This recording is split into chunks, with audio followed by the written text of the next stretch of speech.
ನಮಸ್ಕಾರ ವೀಕ್ಷಕರೇ, ಸೈಂಟಿಸ್ಟ್ಗಳು ಒಂದು ಡೆಡ್ಲೈನ್ ಕೊಟ್ಟಿದ್ದಾರೆ 2030. ಏನದು ಡೆಡ್ಲೈನ್? ಈಗ ನಮಗೆ ಗೊತ್ತು ಭೂಮಿ ಮೇಲೆ ಟೆಂಪರೇಚರ್ ಅನ್ನೋದು ಜಾಸ್ತಿ ಆಗ್ತಾ ಇದೆ, ಆದ್ರಿಂದ ಕೂಡ ಐಸ್ ಅನ್ನೋದು ಬೇಗ ಕರಗ್ತಾ ಇದೆ. ಇಲ್ಲಿ ಒಂದು ವಿಡಿಯೋದಲ್ಲಿ ನೋಡಬಹುದು 1984 ಸೆಪ್ಟೆಂಬರ್ ಪ್ಲಸ್ ಸೆಪ್ಟೆಂಬರ್ 2019 ಅಲ್ಲಿ ಇರುವಂತ ಬದಲಾವಣೆಗಳು ಯಾವ ತರ ಇದೆ ಅಂತ.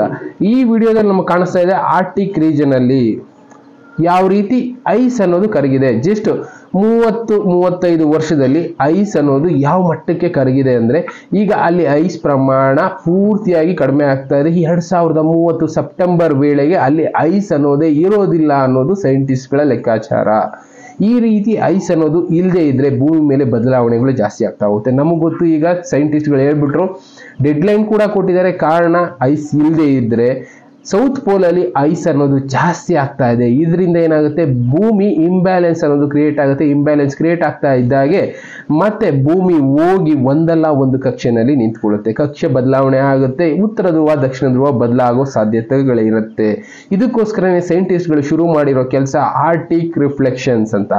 ಈಗ ಈ ಆರ್ಟಿಕ್ ರಿಫ್ಲೆಕ್ಷನ್ಸ್ ಅಲ್ಲಿ ಸೈಂಟಿಸ್ಟ್ಗಳು ಏನ್ ಮಾಡ್ತಾ ಇದ್ದಾರೆ, ಸುಮಾರು ಸಮುದ್ರ ಪ್ರದೇಶನ ಅಂದ್ರೆ ಉತ್ತರದಲ್ಲಿರುವಂತ ಎಷ್ಟೋ ಸಮುದ್ರ ಪ್ರದೇಶ 15.5 ಮಿಲಿಯನ್ ಸ್ಕ್ವೇರ್ ಕಿಲೋಮೀಟರ್ನ ಫ್ರೀಸ್ ಮಾಡೋದಕ್ಕೆ ಹೊರಟಿದ್ದಾರೆ. ಅಂದ್ರೆ ನಮ್ಮ ಭಾರತ ದೇಶ 6 ಭಾರತ ದೇಶ ಹಾಕ್ಬೋದು ಅಷ್ಟು ದೊಡ್ಡ ಜಾಗ, ಸಮುದ್ರದ ಜಾಗನ ಫ್ರೀಸ್ ಮಾಡೋದಕ್ಕೆ ಹೊರಟಿದ್ದಾರೆ. ಫ್ರೀಸ್ ಮಾಡಲಿಲ್ಲ ಅಂದ್ರೆ ಇಂಬ್ಯಾಲೆನ್ಸ್ ಅನ್ನೋದು ಕ್ರಿಯೇಟ್ ಆಗುತ್ತೆ. ಈ ಕರಗ್ತಾ ಇರುವಂತ ನೀರೇನಾಗುತ್ತೆ, ಎಲ್ಲಾ ಕಡೆ ಹರಿತಾ ಇರುತ್ತೆ ಭೂಮಿನಲ್ಲಿ. ಇದರಿಂದ ಭೂಮಿ ಮೇಲೆ ಇಂಬ್ಯಾಲೆನ್ಸ್ ಕ್ರಿಯೇಟ್ ಆಗಿ ಭೂಮಿ ಕಕ್ಷೆಗಳು ಕೂಡ ಬದಲಾಗಬಹುದು. 2030 ಒಳಗಡೆ ಇದೆಲ್ಲ ಆಗುತ್ತೆ ಅಂತ ಸೈಂಟಿಸ್ಟ್ಗಳು ಹೇಳ್ತಾ ಇದ್ದಾರೆ. ಈ ರೀತಿ 2030 ಒಳಗಡೆ ಆದ್ರೆ ಏನಾಗ್ಬೋದು ಅನ್ನೋದನ್ನ ಕ್ರಿಸ್ಟಿನಾ ಪಿಸ್ಟೋನ್ ಇವರು ಸೈಂಟಿಸ್ಟ್ಗಳ ಗ್ರೂಪ್ ಅಧ್ಯಯನ ಮಾಡಿರೋ ಪ್ರಕಾರ ಇನ್ನ 6 ವರ್ಷದಲ್ಲಿ ಭೂಮಿ ಮೇಲೆ ಇಂತಹ ಬದಲಾವಣೆ ಆಗುತ್ತೆ. ಈ ರೀತಿ ಬದಲಾವಣೆ ಆದ್ರೆ ಭೂಮಿ ಮೇಲೆ ಉಸಿರಾಡೋದಕ್ಕೂ ಗಾಳಿ ಅನ್ನೋದು ವಿಷದಿಂದ ಕೂಡಿರುತ್ತೆ. 2030 ಒಳಗಡೆ ಅವರು ಈ ಜಾಗನ ಫ್ರೀಸ್ ಮಾಡಬೇಕು ಅನ್ನೋ ಪ್ರಯತ್ನದಲ್ಲಿ ಅದಕ್ಕೆ ಈಗ ನಿರಂತರವಾಗಿ ಕೆಲಸ ಮಾಡ್ತಾ ಇದ್ದಾರೆ. ಇಲ್ಲ ಅಂದ್ರೆ 2030 ಆದ್ಮೇಲೆ ಭೂಮಿ ಟೆಂಪರೇಚರ್ ಸಡನ್ ಆಗಿ ಈಗ 30 ವರ್ಷದಲ್ಲಿ ಏನು ಟೈಮ್ ತಗೊಂಡಿದೆ ಟೆಂಪರೇಚರ್ ರೈಸ್ ಆಗೋದಕ್ಕೆ, ಆ ಟೆಂಪರೇಚರ್ ರೈಸ್ ಅನ್ನೋದು ಜಸ್ಟ್ 1-2 ವರ್ಷದಲ್ಲಿ ಆಗ್ಬಿಡ್ಬೋದು. 2040 ವೇಳೆಗೆ ಭೂಮಿಯ ಟೆಂಪರೇಚರ್ ಅತಿಯಾಗಿ ಮೀರಬಹುದು ಅನ್ನೋದು ಸೈಂಟಿಸ್ಟ್ಗಳ ಲೆಕ್ಕಾಚಾರ. ಪ್ರೋಟೋಟೈಪ್ ಟ್ರಯಲ್ ಎಲ್ಲ ಮಾಡಿದ್ದಾರೆ. ಇದರಲ್ಲಿ ಅವ್ರಿಗೆ ಗೊತ್ತಾಗಿದೆ ಇದು 2030 ಒಳಗಡೆ ಆರ್ಟಿಕ್ ಅಲ್ಲಿರುವಂತ ಐಸು ಪೂರ್ತಿಯಾಗಿ ಕರಗೋಗುತ್ತೆ. ಅದನ್ನ ನಾವು ಮತ್ತೆ ರೀಫ್ರೀಸ್ ಮಾಡಲಿಲ್ಲ ಅಂದ್ರೆ ಭೂಮಿ ಕಕ್ಷೆ ಕೂಡ ಬದಲಾಗುತ್ತೆ. ಜೊತೆಗೆ ಭೂಮಿಗೆ ದೊಡ್ಡ ಅಪಾಯ ಕಾದಿದೆ. ಭೂಮಿ ಕಕ್ಷೆ ಬದಲಾಯಿತು ಅಂದ್ರೆ ಸ್ಪೀಡ್ ವೇರಿಯೇಷನ್ ಆಗುತ್ತೆ. ಗಳಿಗೆಗಳು ಗಂಟೆಗಳು 24 ಗಂಟೆ ಇರೋದು 25 ಆಗ್ಬೋದು, 26 ಆಗ್ಬೋದು, ಇಲ್ಲ ಕಡಿಮೆನೂ ಆಗ್ಬೋದು. ಭೂಮಿ ಸ್ಪೀಡ್ ಜಾಸ್ತಿನೂ ಆಗ್ಬೋದು, ಕಡಿಮೆನೂ ಆಗ್ಬೋದು. ಅಂಥದ್ದೆಲ್ಲ ಬದಲಾವಣೆ ಆಗುತ್ತೆ. ಕಾರಣ ಅಂಟಾರ್ಟಿಕ್ ಅಲ್ಲಿ ಐಸ್ ಅನ್ನೋದು ಜಾಸ್ತಿ ಆಗ್ತಾ ಇದೆ, ಆರ್ಟಿಕ್ ಅಲ್ಲಿ ಐಸ್ ಅನ್ನೋದು ಕಡಿಮೆ ಆಗ್ತಾ ಇದೆ. ಆರ್ಟಿಕ್ ಅಲ್ಲಿ ಸೂರ್ಯನ ಬೆಳಕು ಇವಾಗ ಬೀಳ್ತಾ ಇರೋದು ಪ್ರಮಾಣದ ಜೊತೆಗೆ ಪ್ಲಸ್ ಭೂಮಿನಲ್ಲಿ ನಾವು ಕ್ರಿಯೇಟ್ ಮಾಡ್ತಾ ಇರುವಂತ ತಾಪಮಾನದ ಬಿಸಿ, ನಾವು ಬಳಸ್ತಾ ಇರುವಂತ ಕೆಲವಷ್ಟು ಕೆಮಿಕಲ್ಸ್ ಪ್ಲಸ್ ಸಂಪನ್ಮೂಲಗಳನ್ನ ಅತಿಯಾಗಿ ಬಳಸ್ತಾ ಇದೀವಿ, ವೆಹಿಕಲ್ಸ್ ಹೆವಿಯಾಗಿ ಬಳಸ್ತಾ ಇದೀವಿ. ಇದೆಲ್ಲದರಿಂದ ಕೂಡ ಸಮುದ್ರದಲ್ಲಿ ಹೀಟ್ ಅನ್ನೋದು ಜಾಸ್ತಿ ಆಗ್ತಾ ಇದೆ. ಹೀಟ್ ಜಾಸ್ತಿಯಾಗಿ ಆರ್ಟಿಕ್ ಅಲ್ಲಿರುವಂತ ಈ ಐಸ್ ಎಲ್ಲ ಕರಗ್ತಾ ಇದೆ.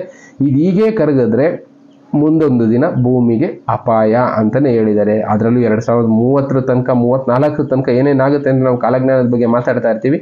ಅದಕ್ಕೆ ತಕ್ಕನಾಗಿ ಇಲ್ಲಿ ವಿಷಯಗಳು ನಡೀತಾ ಇದೆ. 1984ರಿಂದ 2019ರಲ್ಲಿ ತುಂಬಾನೇ ಬದಲಾವಣೆ ಆಗಿದೆ. ಇನ್ನ 6 ವರ್ಷ ಅವರು ಡೆಡ್ಲೈನ್ ಕೊಟ್ಟಿದ್ದಾರೆ. 6 ವರ್ಷದಲ್ಲಿ ಆ ಐಸ್ ಅನ್ನೋದು ಫ್ರೀಸ್ ಆಗಿಲ್ಲ ಅಂದ್ರೆ ಮುಂದೆ ಭೂಮಿಗೆ ದೊಡ್ಡ ಕಂಟಕ, ಭೂಮಿ ಕಕ್ಷೆ ಬದಲಾಗುತ್ತೆ, ಜೊತೆಗೆ ಜನ ಅದರಿಂದ ಸಾಯ್ಬೇಕಾಗುತ್ತೆ. ಇಂಥ ಪರಿಸ್ಥಿತಿಗಳೆಲ್ಲ ಬರುತ್ತೆ ಅಂತೇಳಿ ಸೈಂಟಿಸ್ಟ್ಗಳು ಅವರ ಪ್ರಯತ್ನ ಅವ್ರು ಮಾಡ್ತಾ ಇರ್ತಾರೆ. ಇದಕ್ಕೆ ಎಷ್ಟೆಷ್ಟೋ ದೇಶಗಳು ಕೂಡ ಸಪೋರ್ಟ್ ಮಾಡ್ತಾ ಇರುತ್ತೆ. ಆದರೂ ಕೂಡ ಪ್ರಕೃತಿ ಮುಂದೆ ನಿಂತು ಗೆದ್ದವ್ರು ಇಲ್ಲ ಅನ್ನೋ ಹಾಗೆ ಇದು ಪ್ರಕೃತಿ ವೈಪರೀತ್ಯನೋ ಇಲ್ಲ ನಮ್ಮ ಕಾಲಜ್ಞಾನಿಗಳು ಬರ್ದಿದ್ರಲ್ಲ ಈ ರೀತಿ ಆಗುತ್ತೆ ಅಂತ ನಡಿಬೇಕಲ್ವಾ, ಕೆಲವೊಂದನ್ನು ತಡೆಯೋದಕ್ಕಾಗೋದಿಲ್ಲ. ಅತಿಯಾದ ಜನಸಂಖ್ಯೆ ಮನುಷ್ಯರು ಈಗ ಜಾಸ್ತಿ ಆಗಿರೋದ್ರಿಂದ ಭೂಮಿ ಮೇಲೆ ಸಂಪನ್ಮೂಲಗಳನ್ನ ಏರಳವಾಗಿ ಬಳಸ್ತಾ ಇದ್ದೀವಿ. ಇದನ್ನೆಲ್ಲ ನಿಲ್ಲಿಸಬೇಕು ಅಂದ್ರೆ ಪ್ರಕೃತಿ ಇಂಥ ಬದಲಾವಣೆಗಳನ್ನ ಮಾಡುತ್ತೆ. ಆ ಬದಲಾವಣೆಗಳಿಂದ ಮನುಷ್ಯರು ಕೂಡ ಬಲಿಯಾಗಲೇಬೇಕಾಗುತ್ತೆ. ಆಪ್ಷನ್ಗಳಿಲ್ಲ. ಆ ಆಪ್ಷನ್ಗಳನ್ನ ಕಂಡುಕೊಳ್ಳೋಣ ಅನ್ನೋ ಪ್ರಯತ್ನದಲ್ಲಿ ಸೈಂಟಿಸ್ಟ್ಗಳಿದ್ದಾರೆ. ಬಟ್ ಇದಾಗುತ್ತೋ ಇಲ್ವೋ ನಿಜವಾಗ್ಲೂ ಗೊತ್ತಿಲ್ಲದೆ ಇರೋ ವಿಷಯ. ಬಟ್ 2030 ಸೆಪ್ಟೆಂಬರ್ಗೆ ಅವರು ಡೆಡ್ಲೈನ್ ಫಿಕ್ಸ್ ಮಾಡ್ಕೊಂಡಿದ್ದಾರೆ. ಅಷ್ಟರೊಳಗೆ ಅವರು ಸುಮಾರು 15 ಲಕ್ಷ ಕಿಲೋಮೀಟರ್ ಜಾಗನ ಫ್ರೀಸ್ ಮಾಡಬೇಕು, ಅಂದ್ರೆ ಸಮುದ್ರನ ಫ್ರೀಸ್ ಮಾಡಬೇಕು. ಫ್ರೀಸ್ ಮಾಡಲಿಲ್ಲ ಅಂದ್ರೆ ಭೂಮಿಯ ಕಕ್ಷೆ ಬದಲಾಗುವಂತ ಚಾನ್ಸಸ್ಸು 90% ಇರುತ್ತೆ ಅಂತಾನೆ ಸೈಂಟಿಸ್ಟ್ಗಳು ಹೇಳ್ತಾ ಇದ್ದಾರೆ. ನೋಡೋಣ ಅಂಥದ್ದನ್ನ ಏನೇನು ಸೈಂಟಿಸ್ಟ್ಗಳು ಭೂಮಿನ ರಕ್ಷಿಸೋದಕ್ಕೆ, ಭೂಮಿ ಮೇಲಿರುವಂಥ ಜನರನ್ನು ರಕ್ಷಿಸೋದಕ್ಕೆ ಕೆಲಸ ಮಾಡ್ತಾ ಇರ್ತಾರೆ. ಬಟ್ ಆಗುತ್ತೋ ಇಲ್ವೋ ಅನ್ನೋದು ಗೊತ್ತಿಲ್ಲದೆ ಇರೋ ವಿಷಯ. ಇಂಥ ವಿಷಯಗಳು ತುಂಬಾ ನಡೀತದೆ ನಮ್ಮ ಸುತ್ತಮುತ್ತ. ಅಂಥ ವಿಷಯಗಳನ್ನ ತಿಳ್ಕೊಳ್ತಾ ಹೋಗೋಣ. Thank you. ಮತ್ತೆ ಸಿಗೋಣ. Good bye.